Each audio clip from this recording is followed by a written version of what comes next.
Syederalon sebuah rumah berkonstruksi kayu beratap seng di Dusun Peraden, Desa Senebok, Peraden, Kecamatan Juli Biren ludes terbakar pada Minggu 12 Oktober 2025 sekitar pukul 13.30 waktu Indonesia bagian Barat.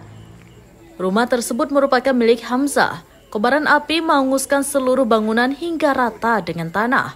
Penyebab kebakaran yang membuat 6 jiwa kehilangan tempat tinggal itu belum diketahui. Saat kejadian, rumah dalam keadaan kosong. Istri pemilik rumah, Lindawati, sedang berada di rumah kakaknya, Yusrawarni, yang berjarak 10 meter. Sementara suaminya, Hamzah, sedang pergi ke sebuah kios di desa tersebut. Yusrawarni yang melihat api pertama kali dari kamar depan rumah adiknya segera meminta bantuan warga dan menghubungi pemadam kebakaran. Namun api sudah menjalar dengan sangat cepat.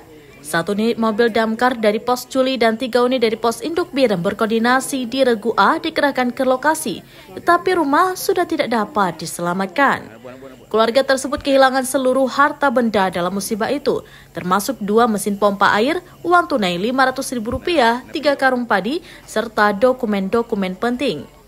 Korban adalah Hamzah dan istrinya Lindawati beserta 4 anak mereka, yaitu Bahrullah Ilmi, Muhammad Kasra, Nurasma, dan Muhammad Rai Kashi. Keluarga ini tercatat sebagai salah satu warga miskin di daerah tersebut. Apa ini ke? Abang agak dia ke dengan duit tu dia ke aku yang kau mahu. Dah ada. Dah belum hanya dah belum leh hukum keraya.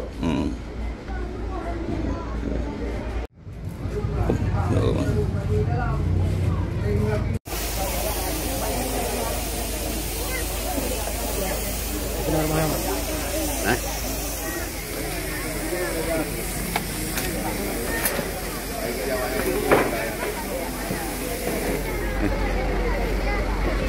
Bang tahu. Hah? Tahu kalau mah. Hah? Bang tahu. Dari Biren, Yusmadin Idris, Rambinews.com. Download Tribun X sekarang. Menghadirkan lokal menjadi Indonesia.